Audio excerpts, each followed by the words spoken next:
Well, I figured it was my turn to contribute something to the YouTube universe, so this is my first YouTube video. Hope you like it, and let's get going. Wow, that's a good collection of food there. All those plates with all that delicious looking food used to be called something. Starts with an S. I don't know if you guys remember that or not. But it's a smorgasbord. That's right. Ham radio, when you really think about it, is like a smorgasbord. There's a lot of opportunities for different things that you can do as a ham operator. Everything like contesting, experimentation, DXing, WinLink, antenna designs, AT65, PSK, satellites, D-Star. Whew, boy, there's a lot of things that you can do as a ham operator. And every once in a while I hear ham operators say, I'm tired of ham radio. I've done everything, and maybe they were deep into contesting, and they got all the countries on all bands and all modes on Tuesday afternoon. Their walls are filled with plaques and certificates, and they're like, I'm done. And if you take a real narrow approach at ham radio like that, then you're going to get tired of it. But there's a lot of things that you can do. And tonight I want to just expose you to something that I think you'll find interesting and maybe a new entree that you can consider in your ham radio life. And that new something is called System Fusion. And I would like to take a closer look at it with you tonight. So, welcome to the future of digital communications, Yaesu System Fusion. And do you realize that Yaesu is 60 years old, making great communication gear? Well, I am David Holmgren, K9RUF, and I'm from Ingleside, Illinois, which is in the northern part of the state. They call it the chain of lakes. I'm about 10 or so miles south of the Wisconsin border. And if you ever go to my YouTube, my QRZ page, you'll see a great collection of pictures of my tower that I put up, along with the dialogue and comments about best practices for doing that. So check those details out on QRZ by looking me up with my call sign, K9RUF. Well, the goals of this presentation are really pretty simple. I'm a project manager and a sales engineer by trade, so it's my duty to make sure I convey things as simple and broad as possible so that I create excitement with people. And I think it's also important when you're looking at something new like Fusion, if you've never seen it before, to take a look at it from a real broad perspective, kind of make sure you see the forest through the trees. So I want to keep it high level. And I'm going to tell Fusion in a way of adding key elements to the story and telling about the features that make it great. And then I also hope to create as much excitement and interest that you'll rush right out and pick up your very own Fusion radio. I know that's kind of a lofty goal, but hopefully you'll explore it further with some Elmer or someone else that's near you or in your local ham club. Well, for the presentation, I want to talk about what Fusion is, talk about the product line, go through the various radios and what they have to offer. We're going to talk about the Fusion repeater, Fusion network, WiresX. That's all I ever hear is WiresX. Okay, we're going to talk about what WiresX is, and I'm going to talk about where the Fusion repeaters are in northern Illinois, which won't be too pertinent for you, but I'll just kind of say something about that, which I think is going to be relevant for anyone watching this YouTube video across the world. And also, I'm going to do a couple of demonstrations, which would be showing the WiresX software in action. If this was my live presentation, I would actually do an HT to HT. I hook it up to a little SoundLink Mini just to kind of get better sound for the audience to hear, because really the audio is awesome. I won't even try to demonstrate it over YouTube video because it won't do it justice and you might hate it because of the way it sounds. And so it's a good thing to do, someone that going forward. Okay, so, and then there won't be any questions and answers, at least live, but you can always leave those questions down at the bottom of the YouTube video. Wait a minute now. I thought you said you weren't going to go high level or deep in discussion. You're going to keep it high level. Well, the glue that really holds ham radio operators together is ham radio. And we come from all walks of life. I mean, there's accountants, there's cooks, there's truck drivers, there's technical people. And so this is to check the box for the engineers and technical people out there. So just kind of see what the waveform looks like on a scope. Okay. Well, how many people have actually heard of fusion? It's getting really popular. More and more people are becoming familiar with it. Now, there's you've heard the old expression that a third time is a charm. Well, I kind of like to say the fourth time is a charm, because originally there was P25 and DMR as digital voice modes for ham operators. And while they're both great, they really weren't built for ham operators from the ground up. P25 is a great first responder radio, and they still use them. DMR is a great trunking radio system for truckers, so they can reach certain talk groups, they're called, which could be a group of truckers in a certain city or whatever, or they could reach the entire company. So ham operators, they like those things, and they were already out there, so they pretty much tried to adapt them to ham frequencies, and they're out there, they work, but they're really not the simplest modes to get into. In along about 2005, the Japanese Amateur Radio League came along with a protocol called D-Star. And when they put that together, they wanted something to be simple for amateur operators to jump into and use and not have to do a whole lot of programming. They almost succeeded. They've still got a little bit of layer of complexity with your call, my call, and linking and unlinking and things like that. But it was really a good first start. And then Yaesu came along and they said, I think we can take D-Star and make it better. And they did. Because literally with D-Star, you put in the frequency of the repeater that you want to talk to, and you key the mic and you're on the air. It's really, really neat and easy. So there's really no code plugs. A code plug, basically, just to let people know they've never heard of that, it's basically a group of frequencies that are on a computer file, and with a program for a specific radio, you write that file to the radio. So like on a P25 or DMR radio, you're really not changing frequencies, you're clicking channels that have been pre-programmed in. So it's not like you can plug in a frequency from that radio and be able to transmit. You have to get out your laptop and program it. So that's what makes it kind of difficult. And then you got to make sure, like with DMR, you line up the right talk group, color codes, frequencies, and all that stuff. So it's just a lot of complexity. So Fusion is really, I think, personally, a breath of fresh air as far as made for amateur radio from the ground up. Now, there's three modes of operation with Fusion. That's the beauty of this. It's not just digital. So you can be digital, you can be analog, or something called mixed mode, or AMS as Yaesu calls it.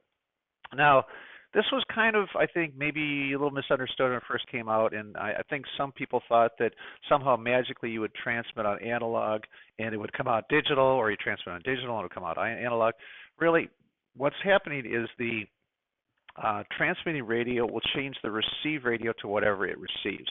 So if you transmit on digital, and the other radio set to analog, it'll switch to digital and vice versa. So it's like an automatic switching method. And that's kind of cool. It works. Personally, I kind of like going all digital. It just sounds good, and I'll get into some of the other reasons a little bit later, but that's kind of my favorite, just to stay all digital. So there's two different transmission modes. They both use 12.5 kilohertz wide for their bandwidth, and the first one is called digital narrow. And if you can imagine the packets like this, half of that packet on the digital narrow, or 6.25, is used for voice, and the other half is used for forward error correction and GPS tracking. Now that's really an important thing. If you've ever had a D-Star radio, I came from D-Star, and I still do it a little bit. I'm kind of putting down that D-Star cup of Kool-Aid and drinking up the Fusion one these days. But with forward error correction, it just makes a difference. So all the information goes out. I'll give you an example. Like with D-Star, there's always that thing that happens every once in a while where you'd transmit and you'd quick key over someone else really quick, like someone unkeys and then you key really quickly without that whole packet being delivered. And so when you would transmit, maybe for a minute and a half or whatever your transmission was, you'd unkey and you say, or you'd wait and there'd be this uncomfortable silence, and then all of a sudden you say, well, did you get that? And the other guy says, no, I didn't hear it. And so nothing happened. It didn't go through. But with forward error correction, it'll actually buffer and hold on to that transmission, which is kind of neat. So you don't ever lose the information that's transmitted. Now, the other thing that it offers is GPS tracking. Now, if you're the kind of person that maybe, I don't know, buries your money in your backyard, you've got a metal roof to keep the NSA from looking in, or whatever. If you don't like anything about the world knowing where you are, you can turn that off. and that's perfectly capable of doing that. Personally, I kind of like it because you're driving down the road, you can find out your buddies, a mile away, maybe go get a bite to eat or a cup of coffee or something, or you can find out the guys, way up in Minnesota, and kind of just it's kind of a cool thing, I think. Now the other voice mode is called voice wide, and with voice wide, you're also at 12.5 kilohertz, but there is no forward air correction or GPS tracking. And basically, they're putting all the eggs in the quality basket, and so the audio sounds fantastic. It's, I think, as close as you can get to that warm 25 kilohertz FM audio, because it does sound fantastic. So here's an example of a radio. It's 3,489 miles away. Wow, that's quite a ways away. I wonder if they're using long path. Yeah, I know, it's the internet. Okay, so why is Fusion great? Well, let's just kind of talk a little bit about it. With that forward air correction, you're going to get an extended range of coverage over an analog repeater. If you're, kind of on the edge and trying to understand, digital is just like analog as far as operating as a standalone repeater. It can go up and come back down. But when you tie that repeater to another repeater through the internet, that's when you really get a chance to appreciate the benefits of Fusion. In fact, any of the digital modes, because you're able to cover more geography. You can talk to someone, around the country or maybe around the world. But what's neat about the Fusion is that you can build ad hoc networks, or instant networks, I like to call them, without having to involve all sorts of other repeater owners to put together a talk group or whatever. And I'll show you in a bit how easy it is to connect, to link, to unlink. Because I know sometimes with these other digital modes, which are a little bit more work to put together, sometimes repeater owners get a little mad that, oh, my repeater is getting used too much, and I don't like hearing somebody from Massachusetts when I'm, in California or whatever. And they resent that and they get mad. Well, if that's the case and you don't want to be part of that group, then you just, right click on your mouse, which I'll show you, and you're disconnected and you're done. So couldn't be any easier. Also, you don't need any special licensing software. Some of the DMR radios, like Motorola, the software expires after 3 years, and you got to keep buying it again. And it's not because they're mean. It's just that, those radios are made for businesses, and businesses are just used to licensing, and that's just kind of the way it is. Hams, we like things that are cheap and free. So the other thing I'd like to tell you is, if there's anybody out there that has worked for Motorola, I got to thank you, because the DSP technology, which is the way the audio sounds, is a direct result of Motorola's ownership. So they definitely caused a great audio to be part of the Fusion radio. Okay, let's kind of go around the room here. I'll kind of show you the different radios. First off, we've got the DR1X. This is the repeater. This is the current repeater. And for sake of this discussion, I'm only going to talk about that. This DR2 is coming out. It's in beta. They're kind of working it out. It's got some new features which are pretty cool, but we'll learn more about that as it becomes available. This is the Wires X box right here. We'll go into that in more detail. This is a great new radio they offered. It's the FTM 3200, and who would like a 65-watt FM VHF radio for $149? That's a pretty good deal, and it's even cheaper on Black Friday. I've seen it go for like $129. So spectacular value. And here's the best part: they throw in Fusion, so that's a heck of a deal. But it's only VHF, and it does have other limitations though too, in that it can't be hooked up as a node radio. So it's a really important thing. I think a lot of people buy it thinking they can do that, and we'll discuss what that is in just a bit. Now, if you're looking for VHF and UHF, then you go over to the FTM 100. It's a great radio. This one can be a node radio, and this is the one I recommend. The price on this is right about $300. This is the FTM 400, and this is the FT1DX, or DR, XDR actually. So let me just tell you about these two radios. These were the two original radios that Yaesu came out when Fusion came out. Now the original one is the FTM 400DR, and the HT is the FT1DR. Both of these radios now are the XD version, and the upgrade includes adding a better GPS connection chip, whatever, so that it has a faster satellite acquisition time. So if you see an FTM 400, just be aware when you're looking at it used maybe out on an eHam, because I know a lot of hams like to have the latest and greatest. So if you see one that's for sale, it's maybe a DR. If you're okay with a slower satellite acquisition time, by all means, and it's working, pick it up because you'll save a bunch of money. If it's the XD and it's a good price, that's even a better deal. So those are great. So this guy, he goes for about $500. This guy is running right about $300 now. And now they also came out with an FT2. This is a touchscreen HT, which is kind of cool. And this one's, boy, I had a heck of a deal with this at Dayton last year. I think it was about $250 almost, but now they're back up to around $350. So with this radio, what's unique about it versus the FT1, besides the touchscreen, is it's got a dual vocoder. So what that means is you can listen to Fusion on the A band and the B band. On the FT1, you can only listen to Fusion on the A band. The B band is just for analog. Okay, and then at the top, we've got the FT991. And now there's a new version of this, which is the A. And the difference between the 991 and 991A is they added a full-time spectroscope. Originally, the spectroscope was shared with the audio from the radio, so you'd either see the spectroscope waveform or you'd hear the audio. Now you can do both. Also, if you read reviews in eHam where they were saying that the power amplifier was bad and there were some other software bugs, I will say it was kind of flaky when it first came out, but it's really rock solid now. It's a great, great, great radio. So if you read reviews, make sure you read the current reviews. I will say categorically, because I own it, it's been flawless. Love it. It's a great radio. In fact, I own all of these radios except the 3200, and they're all great radios. And oh, by the way, the FT991, that guy goes for right around about $1,400 now after discounts, at the big stores. Okay, just to be real simple to understand this, analog and digital, analog still and digital go back and forth between HT or car to car. When you work through a repeater, you get to extend your coverage up to a repeater and come back down. It's same as analog, same as digital. It's just now with the addition of the internet, that's where you can interlink repeaters and you can cover lots of ground, lots of distance, talk to somebody around the country or around the world. Okay, WiresX. What is WiresX? Okay, WiresX, this is the hardware box right here, and it basically is what connects your radio to the internet. And it requires the WiresX software to work, and it runs only on a PC. I have used it on my Mac in emulation mode, virtual mode, and it does work if you're a Mac person.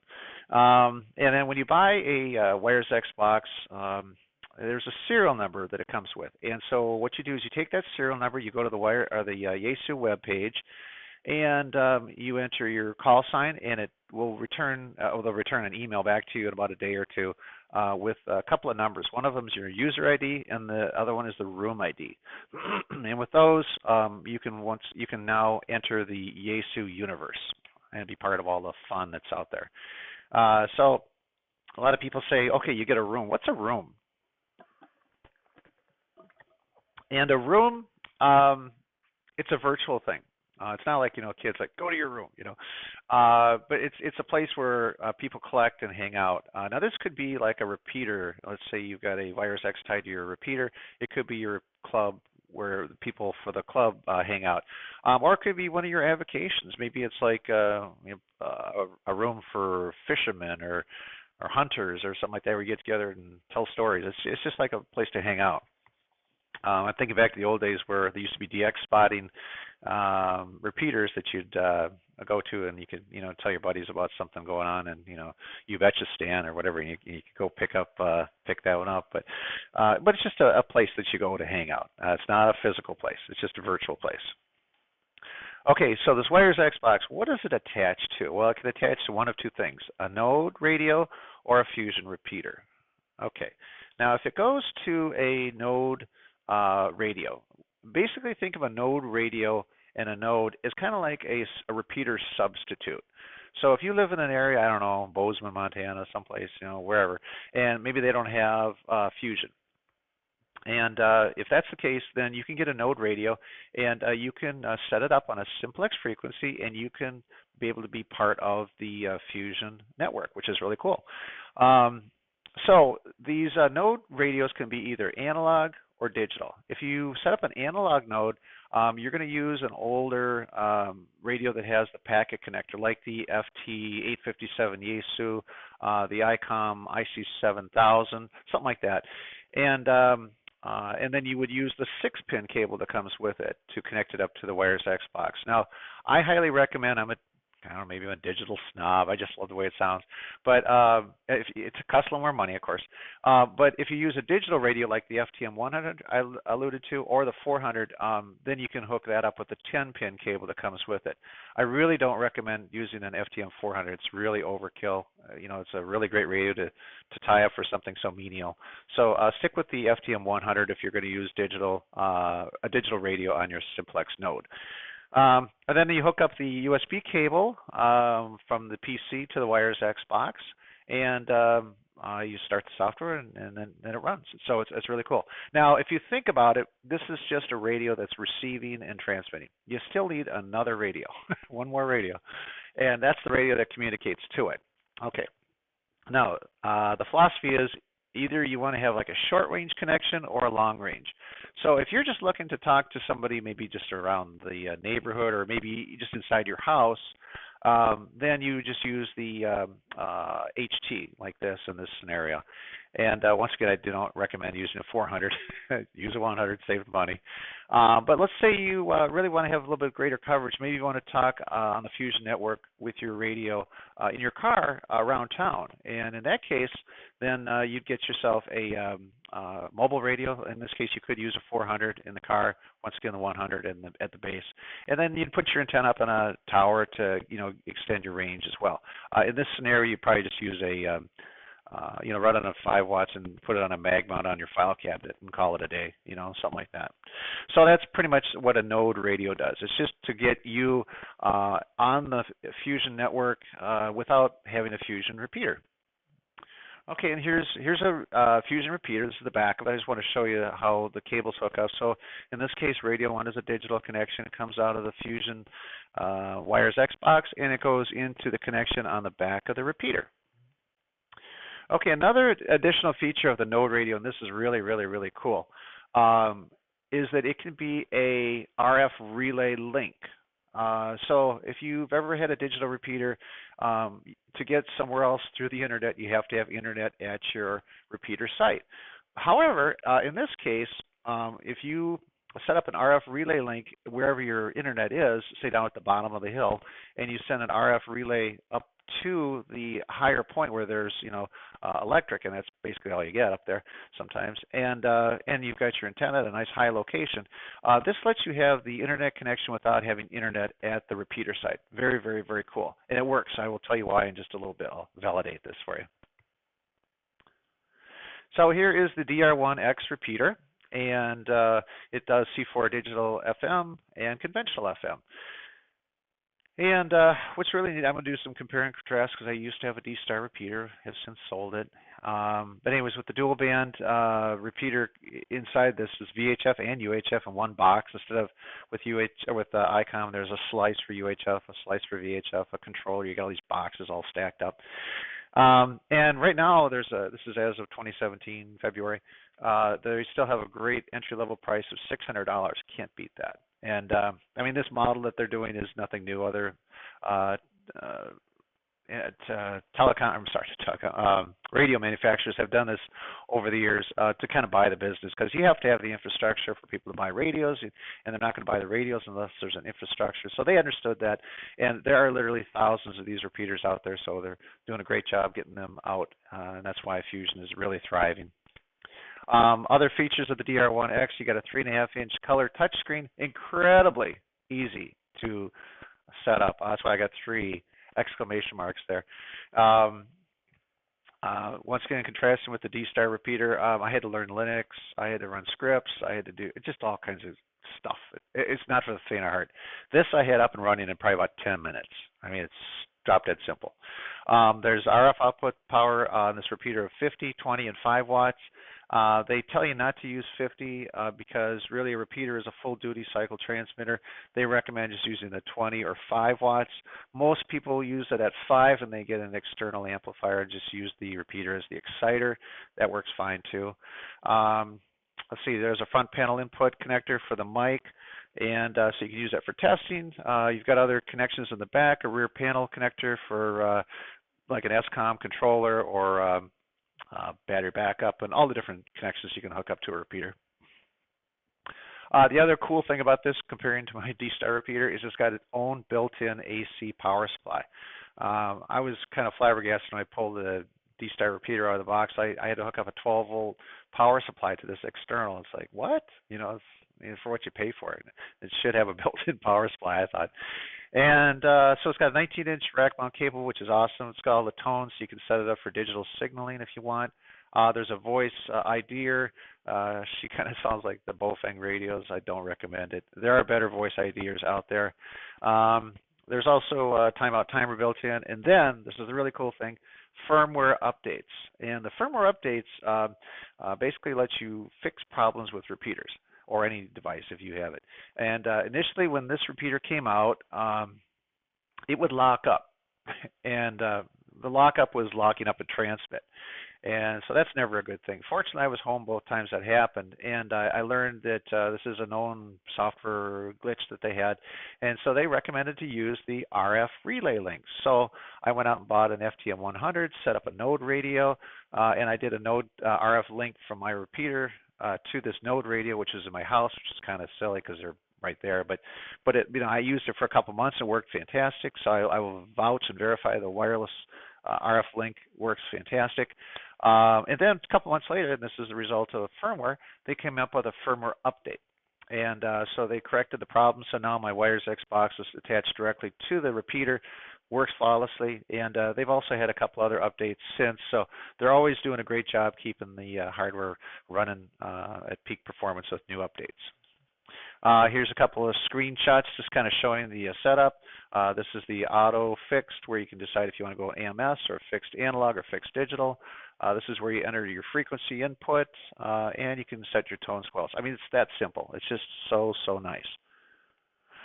This is the inside of a DR1X, and yeah, those are mobile radios, but they're beefed up. They're but it's not a Quantar. I know there's maybe some folks out watching this saying, Motorola's got better hardware, and yeah, maybe they do. But this is working fine for me. I'm perfectly okay with it. And the price is fantastic, and everything else about Fusion, the simpleness is what is cool too. Here's the back of the DR1X. If you take a look at the repeater or antenna connections, these are end connectors. That's thoughtful, because this is capable of doing UHF, so it's UHF and VHF. Fuse, battery backup, the controller hooks up here. This is for the connection for the Wires X, and the built-in AC power supply. Yay! Okay. So now let's talk about the Wires X software. What does that really do? Well, what the Wires X software does is it connects your Wires X box to the Yaesu universe, and you put in your, like I say, your serial number, and you get a username and password, and it ties you all together. And I'll show you how that looks in a bit. Okay. Now, also, it lets you, the user, connect to the internet, to the rooms that you want to go to. So if you want to go to a certain room, this is how you go there with this software. Also, it's a great way to find out if people are on the air, or actually, let me say, if their Wires box PC is turned on. There's no guarantee that they're next to their radio to hear you, but just in case you're kind of curious, you can find out. And there's also a texting box you can use during nets. Now, this is kind of an eye chart. I'm not sure how well this will show up, but I'll just want to show you one little thing right here. This is the chat window. Now, if you ever use GoToMeeting or any of those other webinar programs, you'll understand that there's a way you can type in and talk to certain people. But when you type here, everybody who is out here is able to see what you're typing. So this is how you would link and unlink to, I'm sorry, that's my D-Star talk, connect or disconnect to different rooms. And now you're thinking, oh, that's great. If I'm at home, I'm in front of my PC, but I'm not always there. I'm out in my mobile. So what if I do if I'm out in my mobile? Well, thought you never ask. If you have yourself an FTM 400, you are set. You can do this with 100 as well, but it's a little easier with the 400. Now, this is distracted driving, so I do not recommend you try this when you're behind the wheel, motoring down the road, pull over. But what you can do is if you hit this little button right here, it's called the DX, it'll put the radio into Wires X mode. And if you are connected on the frequency of your simplex node, or a repeater, then you can actually take a look at what rooms are out there that you can talk to. And it's not like scrolling through a browser. It doesn't go real fast. It goes and grabs a few rooms, transmits and then receives, transmits and receives. So you can get through it, but I tell you, there's a lot of rooms out there these days. So this is kind of a little bit more of a chore. So you've got other ways that you can look for rooms and connect to them. You can, if you know the way the name is of the room is spelled, you can spell it in and search for the room, and it'll pop right up. You can also set up presets, kind of like a car stereo preset for your favorite rooms that you want to go to. You can set that up. And then you can also, if you know the DTMF code, you can take out your microphone and punch in the DTMF number for that room, and you can connect that way as well. You cannot do this. I repeat, categorically, you cannot do this with DMR, P25, or D-Star. D-Star, you can kind of do it, but not like this. It's very, very simple. It's just the coolest thing. I love Fusion. Can you tell? Here's a little Vizio I whipped up here, just kind of showing this could be your local repeater, and maybe you're going to talk to another one up in Minnesota or another one in New York. And then there's a guy up in Bozeman, Montana. We talked about him earlier, who doesn't have any repeater, but he's got a simplex node. Well, he's just as equal on the Fusion network as anybody talking down here. In fact, he's going to have more fun because he can take his node and bring it anywhere he wants. He doesn't have to worry about the rules of the road with a repeater, because this is shared with a bunch of people. So you got to make sure you work that out. Where you can take your node and connect it to. You got your internet connection here, and you got the Yaesu server out here hanging out there. And then here's a room. This is one of my favorites. Whoever watches this from Minnesota, I hope you'll appreciate this. I love my MinWiz room. A lot of fun. Great guys, really smart. And so that's where you'll find me usually hanging out. Okay, the future's so bright, you have to wear shades. That's right.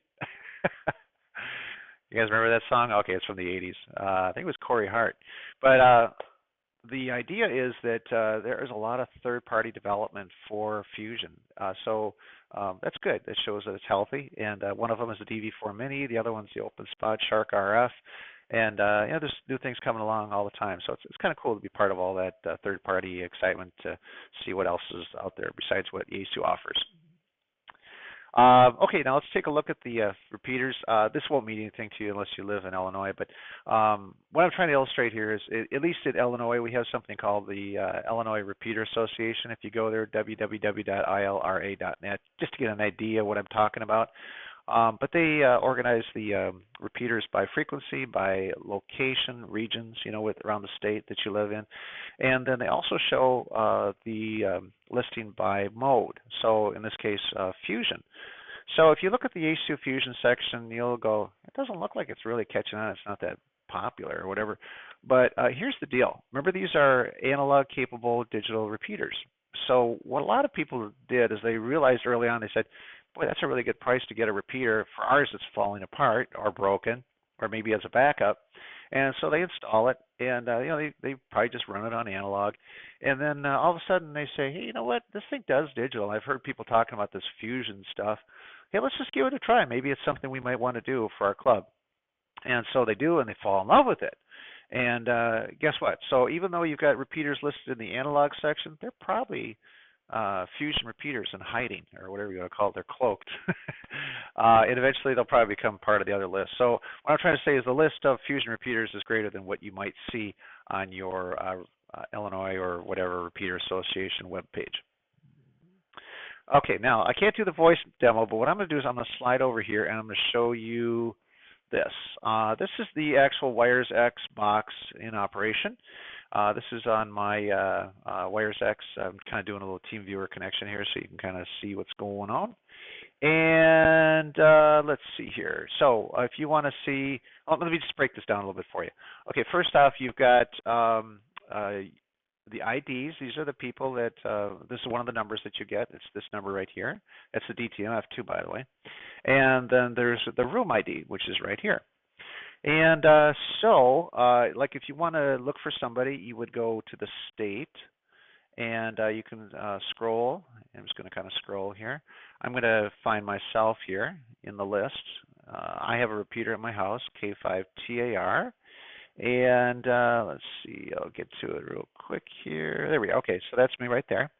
And so I've got a little thing just saying the frequency, and it's my call sign K9REF, so that's what I have. And so uh, let me tell you about this section up here. This is bookmarks. This is kind of like favorites on your browser. So let's say I wanted to connect, and I'm going to probably talk to this guy pretty often. So what I'll do is I'll just go like this, and I'll go right click. That was a right click, and then I'll go add to bookmark list, and then you'll see it'll pop up in this list up here in just a second. And that's K. Let's see, should be popping up there anytime. Okay, there it is. So now it's in the list. So this I can connect to very easily and not have to go through the big list to look for things. So now let me show you how easy it is to connect and disconnect. Okay, right now I'm not connected to anything, but what I'll do is I'll click on this, right click, and I'll hit connect. Okay, now what comes up here is a list of all the people that are connected, and I'm part of this now. This is me, K5TAR. And if you look, ND means a node. We're not real fussy about this, but we should be. But if it's RPT, that's a repeater. I try to follow some of the nomenclature here. So really, when you look at this, there's 47 connections. Now, if those are all nodes, that'd be 47 people. But these are also repeaters, so it could be potentially more than just one person. How many people are listening to that repeater? So there's a lot of activity in this room. So there's a lot of things going on. Here's that texting box I got right here I was showing you. If I type in hello and then just hit send, you'll see it'll come up in the room and everybody will see it. So, and you can close this window if you want, and then you can see more details about how things connect and disconnect. But anyways, I just love how easy it is. Now let's say you're the guy, the disgruntled DMR owner who says, "Oh, I hate that activity. There's just too much stuff going on my repeater. I don't like that anymore." And okay, done. See why I like Fusion? Yep. Okay, so let's keep on going here. I do encourage you to try to hear the audio. I can't do that and do it justice over the internet, so try to do that whenever you can. Now, best practice for anything digital. Now, this could actually apply to analog, some of it, but the first part is appropriate for digital. I mentioned about missing a transmission when you quick key, so because there's no forward error correction. Now, with forward error correction, you do get buffering, and sometimes it can get a little crazy if a lot of people quick key. You'll hear everybody's transmission, but they'll be kind of like stacked up like airplanes on a runway going off. And so it gets a little hairy. So I always recommend, leave a 2 or 3 second pause between key ups. So when somebody unkeys and they're done, go 1, 2, 3, and then key up. And that way you won't step on that packet and cause the buffering issues. And let's see. Then I also recommend at the end of your transmission to hold the microphone keyed even after you're done talking. So I'll go K9RUF. And then on key. And if you've been doing Fusion or anything digital, you'll kind of know about this because you won't hear the RUF. You'll just hear K9 and it'll be nothing. So it's good to hold the transmission just a little bit longer after you stop speaking. Also, roundtables. That's where you get a lot of people talking, in a group. It's always a good idea to say, who's next? Okay, it goes over to Bob, and then try to help Bob out to say that, then it goes over to Jim, just so they kind of know, especially if he's a new person in the group. That way you'll definitely keep things coordinated and you'll prevent doubling. Does a great job. Also understand with clubs, now with a simplex node, like I said, you can take your simplex node anywhere. If you're Polish, you want to listen to Polish people, German, you can listen to German people. You try to do that on an American repeater, they're probably not going to like that too much, unless they know Polish. So, but maybe a repeater club has a procedure, like, we don't let you do this or that. Just understand what the rules of the road are and then obey them, because you are sharing that internet connection and the wires Xbox for the repeater with the entire club. The other thing is, and this always makes me mad, when I hear somebody chide somebody for doing something wrong and they're in from out of town. If you're a 9-land and somebody is 5. And I know that's no guarantee. They could still be from here, in Illinois. But for the most part, I always try to accept the number as from some region that I'm familiar with. But, just cut them some slack. Don't jump all over them. Just say, hey, welcome to Chicagoland. I think since you're new, you probably want to know the rules of our club, and this is how we do things. But have fun and enjoy the repeater. Something like that. Just be nice. I get so mad when I hear people jump on people that don't deserve it. Okay. Now the other thing, why is Fusion great in review? Like D-Star, it's built for amateur radio from the ground up. It is so simple. You don't need code plugs. You don't have to worry about programming. I mean, if you use RT systems, which I recommend, you still have to program the channels on the radio, but you don't have to worry about linking, unlinking, talk groups, color codes, all that stuff. Done. You know. Also, I think it's got great audio. It's like P25, so it sounds very good if you like P25. Let's see. I think it's the easiest, most flexible, as I just demonstrated with WiresX software to either connect or disconnect with a link or a Fusion repeater. You've got all sorts of connectivity options, which make it fantastic. It is also the fastest growing digital mode. Now, I could just say, yeah, there's millions of them out there. You know who says that? Millions. But I'm going to show you. Here is the WiresX page from Yaesu. And let's see, if we click on country, okay. Well, first off, this is Japan, there's North America, South America. I'm just going to stick with North and South America. So let's go in reverse order. Here starts with Venezuela. Now I'm going to start scrolling here, and I just want you to see all the different repeaters. These could be repeaters or WiresX nodes. And just take a look at this. You've got lots and lots and lots and lots. I keep scrolling. These are people that have WiresX boxes. And so what I'm trying to illustrate here is that, if you're one of these people that are sitting on the fence thinking, Fusion, I don't know if it's going to die on the vine and DMR is going to win or P25 is going to win. You're kind of sitting it out kind of like VHS and Beta. VHS did win. What I'm trying to say is Fusion's not going anywhere. It's alive and well, and as you can see, I can whistle the Jeopardy theme song here, but it's just there's a lot. So, and there's more and more. And when I got started, probably about a year ago, there was nowhere near this number. There we go. Finally, got to the end of people that have it. So, jump in. Don't feel reluctant that it's going to die because it's going to stay. The other thing, let's see here. Next, I think what it does is a great job of livening up those quiet silo repeaters. Things that aren't repeaters that aren't hooked up to anything anymore. I'm a ham who got started about 40 years ago, and I can't believe this, as a 16-year-old kid. And back in the 70s and 80s, the repeaters used to be really fun and lively with roundtables of 8 or 10 guys during the drive times. There's always a lot of chat or a lot of fun people to listen and talk to. And I don't know what it is today. If maybe I know there's jammers out there, they suck, but maybe it's just that people are used to texting or they just don't like to talk anymore. I don't know what it is. But so if you tie these quiet repeaters with a Fusion connection together, you're going to have someone to listen to, someone to talk to, and that's what makes it kind of cool. I love that. The other thing is, if you live one of those restricted areas with covenants and HOAs, I feel sorry for you. I don't know why you bought that place in the first place. That's a whole other discussion. But if you do live there, you can still have someone to talk to, which is cool. I think it's also a great alternative to the quiet HF bands. We're kind of in the downward slope toward the lowest sunspot year in a couple of years, I guess. And I know 80 and 40 and 20 are here, but 15 and 10, not so much. And I don't know. It just gives you something to listen to, more consistency. I mean, when the sunspots come back, it's awesome. But now, when I say this, I'm not insinuating, so don't get me wrong, I don't want any bad comments here. I'm not saying that I want this to replace HF. No way. I love HF. HF's fun. It's so cool. But when it's not working, this is a great alternative. And it's something else I'm trying to encourage you to just explore. It's a lot of fun. The other thing is you can actually have conversations, an actual honest-to-God conversation with a DX station. I mean, I get so tired of contesting, and all I hear is 59 next, 59 next, 59 next, 59 next, 59 next. And they call it radio sport. No, radio is a hobby. Sit down and relax. Have fun with radio. Stop getting your blood pressure up. If you want sports, go do a race car or play baseball or football. But have fun with radio. Don't make it so stressful. And because everything in life is way too competitive as far as I'm concerned. And when I sit down at the radio, I just want to have fun. And just have an engaging conversation with someone. So to that end, I was driving down the road and I talked to this guy in Australia from the car with Fusion. And he said, "Hey, what are you doing, mate?" And I go, "Oh, that's how they talk down there." And I said, "Well, I'm going to go to a ham fest this weekend." He goes, "Ham fest? What's a ham fest?"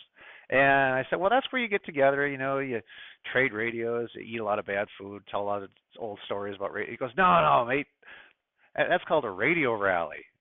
Radio rally. I mean, I didn't know what that was, but who'd have known? But those 5'9" extras, they're not learning those cool things. So I know what a radio rally is, and they don't. Anyways, the other thing is, and I do this when I'm at clubs, is I always say, "Can I see a show of hands of people that are 55 years and older?" And invariably, just about the whole room will raise their hand. And then I say, "Can I see a show of hands of people younger than 55?" Or actually younger than 30, I sometimes do. And there's like one or two person, and it really kind of saddens me because we really need to work on trying to make ham radio fun and exciting for young people, so they come in and start using it. Because without ham operators, we won't have ham bands because they'll just take them away because when we're dead and gone, who's going to use all these frequencies? Um, and I have an 11-year-old son. I always say, because his friends come over, and I always try to pull him into my radio room. "Hey guys, because that's when I got started in ham radio. You want me to tell you about ham radio?" And what they do invariably is they'll take out of their pocket their iPhone and they say, "Mister, why would I want to throw a wire in a tree to talk to Bulgaria when I can do it on here?" And then when I tell them, this is it. This is my little speech. I say, "Hey, um, if you ever gone fishing with a depth finder?" They go, "Yeah." And I go, "Well, tell you what, turn off that depth finder because you never know what you might get. Instead of just looking, oh, there's a fish, I'll drop my hook. It makes it more exciting." And so I guess what I'm trying to say too is that ham radio or these digital modes, and not just fusion, it could be DMR or P25 or PSK, whatever. The digital modes are something that young people get excited about, I think, or could get excited about because it deals with two things they're familiar with, the internet and computers. And we're just adding that third element, which is RF. And so now they have something to kind of get excited about. Now, I know sometimes I hear some old crotchety hams at ham clubs. They'll say, "Oh, if a radio touches the internet, it's not radio." I go, "Well, I beg to differ with you. It is. If you're picking up a microphone and you're talking on it, that's radio. It's just being enhanced by the internet." And these are the same guys that use DX spotting programs, and they set up emails with DX stations. I don't know if they use Skype or whatever to make a contact. I mean, it's ridiculous sometimes, but that's a whole other discussion. You can tell where I live. And but anyway, so I'm just saying we need to get more involved with young people, and I think this is a way to get them excited about it. So if you're one of those people that doesn't believe in this, maybe you keep your feelings to yourself, I guess. And instead, hey, talk to Bob or Dave, about this stuff, and they can help you out. Because ham radio is a great thing. It's been great for me for the past 40 years. I mean, it's opened a lot of doors. I mean, I've got LinkedIn. I put my call sign on there. I don't know if I'm too nerdy and geeky to do that, but doing that, it's helped me foster relationships, get to know people, and people come out of the woodwork like, "Hey, you're a ham. I'm a ham." And also technically, it just teaches you how to do electronic things, which are helpful, which end of a soldering iron to hold on to without burning yourself. I'm kidding. And then also I think it's kind of like Toastmasters because you're, extemporaneously speaking, it's like going to Toastmasters without, going to the meetings. And so consequently, you're gonna say things that you never expected you were gonna say. It's sometimes it's brilliant, like I'm doing right now. I'm just talking off the cuff. But it's good to practice. I think people just don't get enough practice. I think talking, and then when they get in situations where they need to talk, they don't know how. So I think this is a good thing. So I don't mean to get all down and dopey here, but just do your part as a ham to try to Elmer somebody. I have a great story on my QRZ page by a gentleman named Spiro. I just really miss. He was a neat man, and so it's something I think we should all try to do to encourage young people to get into the hobby because I enjoyed it, and I'm sure they could too if they're just introduced to it in the right way. Okay, so Nike has a slogan. It goes something like "Just do it," right? Okay, so I thought, with Yaesu, I need something here with a little pizzazz to get people excited. So, and this isn't Yaesu sanctioned, just this is me, but I like it. Here it comes. You ready? Yaesu System Fusion. It just works. You like it? Maybe it'll catch. Maybe it'll be on the next brochure you see. Well, I want to thank everybody for putting up with me on my first YouTube video. This is no ads, just all the way. I know it got a little long, but I hope I had enough good information that would encourage you to explore Fusion further. Look me up on QRZ, shoot me an email, or leave a comment at the bottom, and I look forward to hearing from you. So have yourself a great day, and I got to figure out how to turn this off.